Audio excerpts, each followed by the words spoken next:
Hi, I'm Carrie from Recharge Class. I want to go over a bit of engineering again for your self-treatment tools. Now, sometimes we certainly only want a single point to treat a single part of our body, but at other times, having a double ball, a bilateral space, gives you more scope with how you're going to use it. But then what size do you need when you have two balls?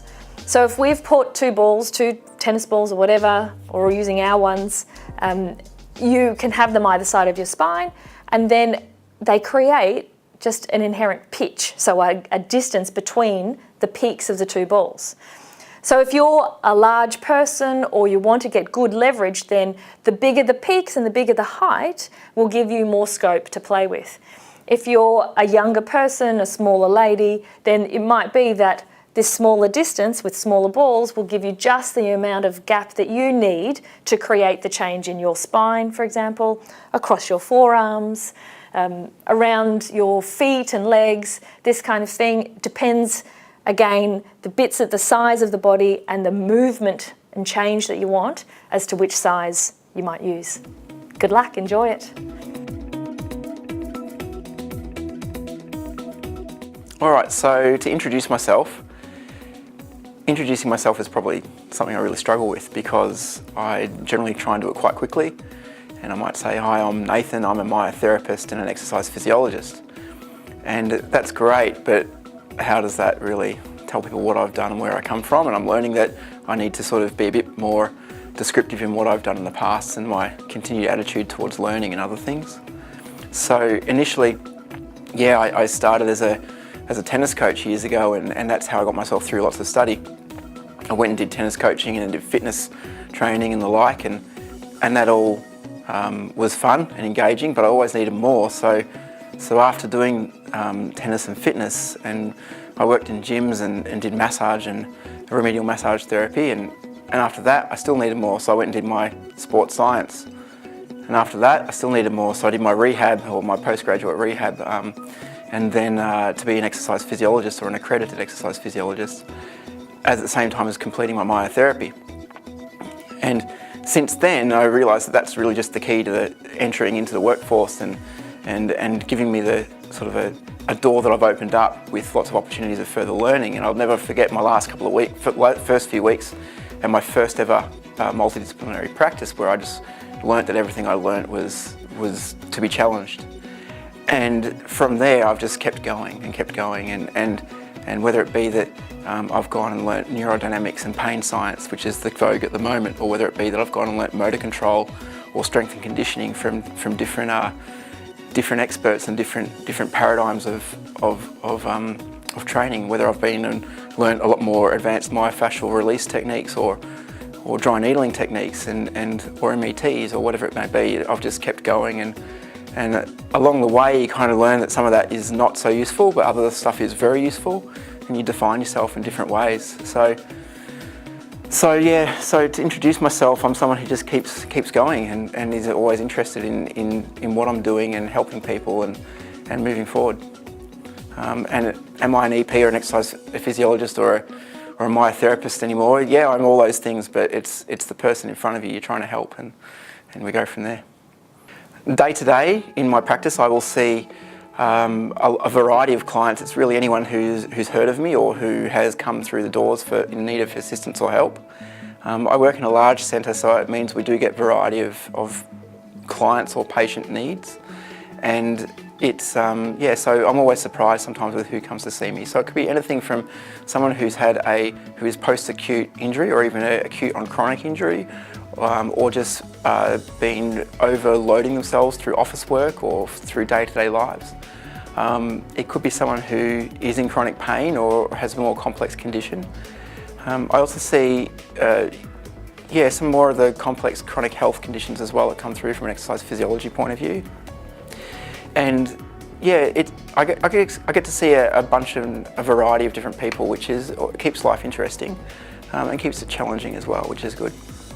Yeah, the place I work at a couple of places. So I have my own business that I run with my wife, which is named Endless Motion, and we run Endless Motion out of a clinic in Upwey called Upwey Health and Wellbeing. which is a multidisciplinary clinic, osteopaths, naturopaths, physiotherapy, remedial massage, myotherapy, and exercise physiology. Also counselling and some psychology. And my main work is I'm actually in the CBD working at Melbourne Sports Medicine Centre, and it's a really good mix there I find of having physiotherapists who are very experienced around me, other myotherapists with experience, also sports doctors and general medicine, and we have a specialist centre that's attached as well. So it provides a really good mix of everyone and a broad scope for getting the right help for patients. So I'm often asked how myotherapy and exercise physiology can work together. And throughout my career, I've tried to do several things in keeping the two professions completely separate. And I've also come to an understanding that when you're treating someone, it's not possible to refrain knowledge from them. So whether someone sees me for either one of those professional consults, I can't hold back information that's going to be very valuable to their needs. However, when treating people, we do sometimes need to keep things a little bit separate. For an example, a compensable patient. If they're seeing me for an exercise physiology consult, I'm unable to use my hands with those clients. But general day-to-day people, we can talk to people who come through for their needs, and we can decide what service and what modalities might be chosen for giving them the best outcome. That's where the real advantage is being able to see the options and possibilities that we can do from two different fields of treatment. So I'm often asked how myotherapy and exercise physiology work together, and throughout my career at this point I've been through different stages where I've tried to separate the two and keep them individual. But what I have learnt is that we can't hold back knowledge that we have with a client who's in front of us.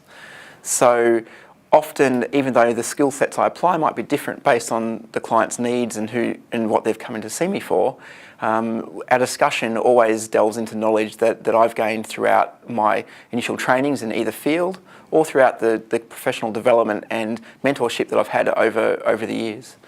So how do they separate each other? Or how do they work together? I think they complement each other really well in the same way that people who have multiple qualifications or multiple areas of experience can value add to their treatments. I think that's how I try and look at it too. So one of the reasons that I really value working within the myofascial system is that it's one of those systems which within the manual therapy world has proved to provide, or not proved so much, but theorised to provide greater afferent input and variety of input to the person you're treating. So it might be that you're providing a pressure input, you might be providing some movement input from the person. So we're engaging all the nerve endings and sensory input, as well as some active input from that person, proprioceptive feedback and so forth. And that's really valuable in terms of treating someone. Well, it also really excites me how we don't know anything about it yet. We've got this World Fascial Congress, which essentially brings a lot of people together from clinician and research, and they're always learning from each other, which is just brilliant. And I think that in the next number of years it'll be really exciting to see how valuable that information becomes to the clinicians that are at the cold face treating people day to day.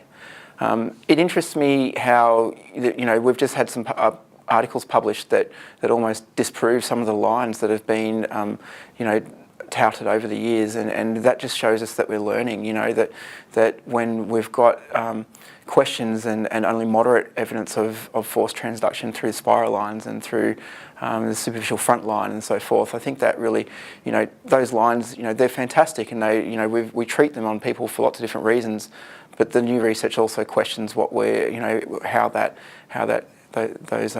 those results are coming about. And I think that's really valuable to us as a profession moving forward, is to get really good, tangible ideas behind what we're doing and why our effects are so positive. So incorporating clinical exercise intervention into what I do as a myotherapist, I find exceptionally valuable. There's a couple of rules I follow with treating clients, generally speaking, and the first one is around about environmental change, and so we need to be interacting with our environment in an effective way that's not going to aggravate our symptoms or precipitate what our issues are. The second rule when someone comes to see me, I look about is using a myotherapy hands-on skills to try and create comfort, support for the client or the person coming into space, and help things desensitise to a degree so that they can cope in the next stage of after seeing us and their recovery. And the third one that's exceptionally important is to strengthen and mobilise and stabilise our bodies or their body so that they've got more resilience to the loads that they wish to put upon their body when they're doing the day-to-day tasks or whatever it is they're specifically trying to do. And so the clinical exercise side of it is exceptionally important to try and create that resilience, to create that load on their body that they adapt to. I'm brought back to one of the fundamental things that we as therapists or as humans really have to interact with, and that's gravity. Unless we can resist gravity, and for the tasks that we do, and the easier that we resist gravity, the more efficient we'll live life and enjoy life. And from that point of view, the only way to do that is to actually get stronger. And that's why we need to, one, get the body in a position or a comfortable state that we can engage in exercise or in strength training, even if it's something really basic and simple, okay? And then we need to really look at going down the pathway of getting things stronger so that we can cope more effectively. And if all these things don't work, there's lots of other avenues to go down. However, the strength training is a really important part of it. It's sometimes challenging to get clients to engage in the exercises that we want to provide them. And there's lots of reasons for this. It might be the stage of behaviour change they're at. It might be that the value they put on exercise versus other things that are important at that point in time in their lives. I think that there's a lot of things that drive people's behaviour, and that's around our social circumstances, it's around our current stress, the mortgage, workplace, relationships, and so forth. But sometimes it's really important to make sure that people can engage in one or two basic exercises that we need them to do to help them decrease their symptoms and cope. And the way that one tip I would give to help them engage more effectively in these kind of things is to just keep it simple and keep it something they can put into their day effectively. So if there's someone that goes to a gym or is already engaging in exercise, then it's appropriate to add something onto the exercise program, and they might like the fact that you've given them 2 sets of 10 that is done before their exercises or after. If it's someone who does not engage in exercise so well, it might be something that we give them that is at a point in time when they've got that mindset, they're able to engage in the exercise and concentrate on it and make sure that it doesn't interfere with the other things that are very important in their life at that point in time. So definitely keep exercises that, for people who struggle, definitely keep exercises or the amount of exercises to a minimum, but make sure it's something that they see value with.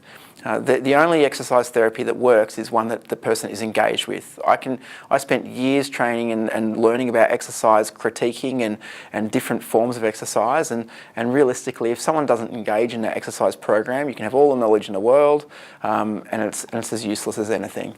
So we need someone to really care about what they're doing and engage in it. One of the things I really enjoy doing is being able to create an increased mobility for someone who's coming to see me, which gives them the ability to function better throughout their days and their life. There's lots of ways to create an effective treatment plan based on that person's needs, wants, desires and goals and ability to work at what we want them to do. You really have to create an effective treatment plan, take their goals and their level of conditioning and also their ability to move into account, and create a plan with them that they can adhere to for a period of time. And the important part of this is to reassess the effectiveness of that plan. So it might be that 1 month later we reassess the effectiveness of what we've been doing. It might mean that 6 months later we reassess the effectiveness of what we've done and compare it to where they started 6 months earlier. Behaviour coaching and motivational coaching is exceptionally important for some people, and for other people they're very self-driven. So the plan itself can be very diverse. Sometimes it involves more manual therapy, sometimes it involves a lot more exercise therapy, and that's where the individual skill sets of each clinician come into their own, and the getting to know the client or the person in front of us that we're trying to help to the best of our ability is exceptionally important. Yeah, business-wise, having been involved with business for a number of years in different contexts, and also having started our own business last year and earlier on as well, the couple of tips I would give is that Firstly, definitely get a mentor or engage someone to have a few regular meetings with to help keep you on track and help give you tips. That was really valuable to us, and I'd definitely recommend that, doing it for the first 2 to 3 months of your business startup. A second tip I would give would be to, when creating content or marketing content, is run it past some current clients that you trust or some current friends that you trust who are not in our profession. Sometimes it's really easy for us to get caught up in our own jargon or our own language, and we're telling people or trying to educate people as to why they should come to see us, but that's not the way they see it. They've got other values and other things that are important, and they need to be able to, or we need to interpret their mindset and the reasons why they're coming to see us early on, so that we can match our marketing towards those people. I'm an educator as well. I've been educating for a number of years. I started like 10 years ago or thereabouts and had my first experience, and then became more of a serious clinician, and in the last number of years I've come back to that. So yeah, and from those areas I run my own workshops. I've done a few for Massage and Myotherapy Australia here, and they've been really myofascially based at this point in time, aimed at people who are diploma qualified, who have had contact with it before, or have had a few years experience and want to investigate how it might work.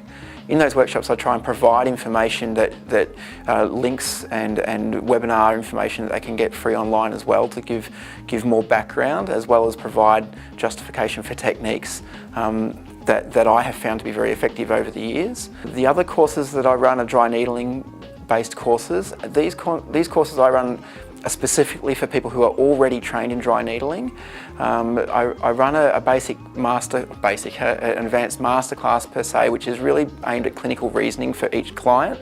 We look at all the different varieties in dry needling styles, whether it be the twitch response or deep needling techniques or the superficial needling techniques.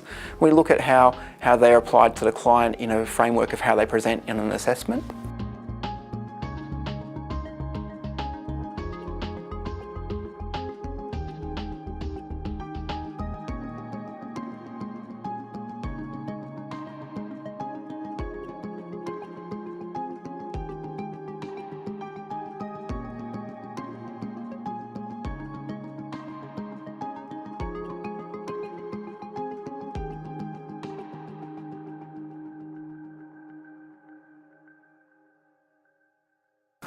Hi, I'm James. I'm a business coach for massage therapists, and I actually ran my own digital marketing agency for 13 years before joining with my wife and forming Massage Champions. Now, I want to talk to you today about Facebook. So many therapists that I talk to know that they should be on Facebook, and they see the success that other people are having with their businesses on Facebook, but they're just not sure how to actually get clients from it. And what I want you to think about Facebook being is, Facebook is like a lake or an ocean full of fish. You know, Facebook has so many people on it that are living around you that it's abundant with life. It's like an ocean full of people. And when we use Facebook, we've really got two different things that we're doing there. One is that we're feeding the fish. We're putting out little bits of content. We're just throwing them out into the water to get those fish excited and get the fish coming towards where we are. Just like a fisherman will throw out a little bit of fish before they start fishing, that's what we do with our Facebook content strategy. So you get your business page and you're publishing stuff, you're posting things every day, at least once a day, preferably more, to get out there, get in people's feeds and make sure that they're seeing you, that they're getting excited by the message that you've got. Now, just as a little side note, that message is not always about medical massage related facts. You know, that can be a little bit of it, but it's also about things that align with your bigger vision, things about health, things about energy, things about living a vibrant and exciting life. You can put all those things into your Facebook posts to be able to attract the right kind of people, to build up that excitement and attract the fish into where you are. Then the second part of the Facebook strategy is to scoop the net, right? This is where we start putting out posts that actually are giving a call to action. They're telling people, come and book. We've got availability this Thursday. Here's the link. Save time, book online. Click the link and go through. These kind of posts are the ones that are much more directly saying, this is what we do, this is how you can book in. They're not twisting anyone's arm, we're not being overly salesy, anything like that, but it is openly promotional. And as part of your Facebook strategy, having a bunch of posts that are there to feed the fish and then some that are also there to scoop is what makes the whole thing work. If all you're doing is scooping, you're not going to catch that many fish anyway because they're spread out too much, they're not attracted. If all you're doing is feeding them, then you're not going to get actual bookings coming through from it. You need to be doing both activities consistently and well on Facebook to make it work. It's something where you can also use ads, you can actually pay for your ads. That's part of the scooping strategy, but you don't need to do that at the start. You can just send out your content, put in the ones that have the call to action to book in, phone number or online, and watch what happens, learn from what happens and build on your success as it continues forward. The great other thing about Facebook is it's so quick to test that as you do all this stuff, you can see really quickly what's working and just simply do more of that. And before you know it, you'll have a Facebook strategy that is rocking and rolling and getting you new clients every single week.